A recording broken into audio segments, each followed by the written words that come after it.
So I'm just going to give you some quick thoughts on the Feiyu Pocket 3.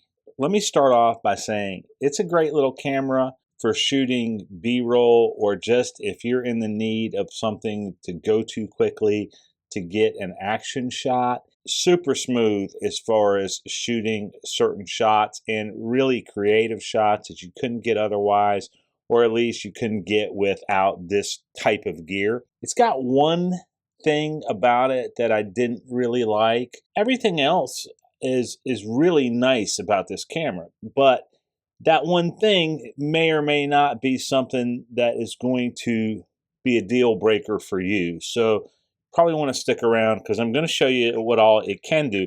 Super smooth shots in 4K at 60 frames per second. It's magnetic, and you can stick it to anything like the top of your car or your e-bike. It has all the configurations that make it possible to stick it just about anything. This base, you can connect the strap to it, so a wrist strap, chest strap, strap it to the skateboard, whatever you want to do.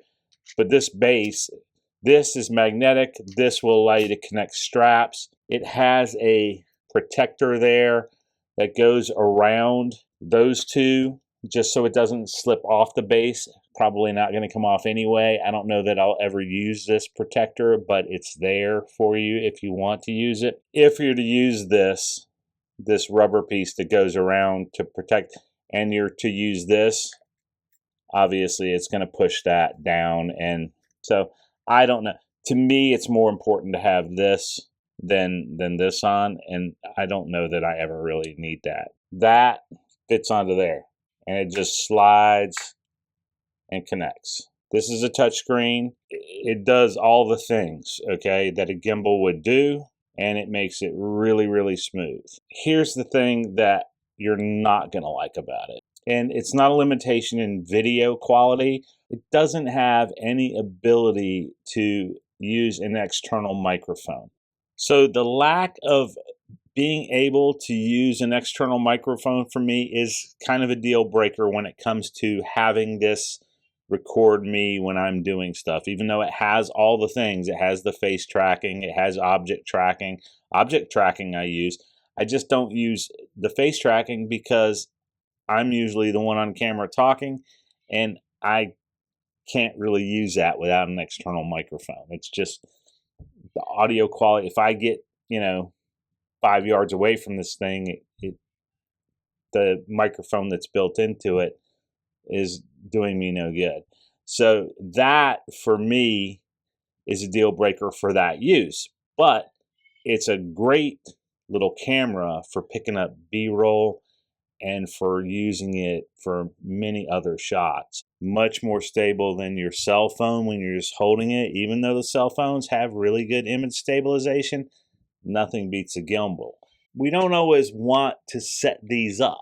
I don't want to always have to get the camera out and set this up. This is a great tool too, but if I just need B-roll, this is a go-to.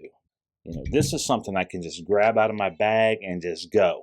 So image quality, it's good. So you're good to use this and keep this in your bag for just quick B-roll on something and object tracking.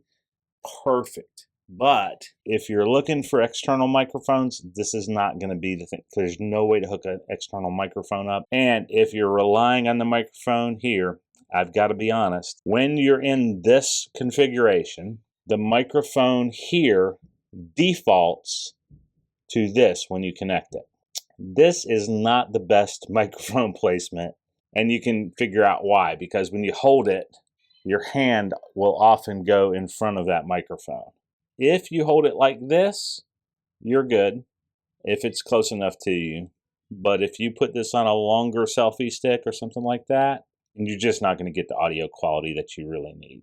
It's a great little camera. It does a lot of things really well. It does one thing not so well, and that's audio of you talking while the film is going, because it won't accept an external microphone.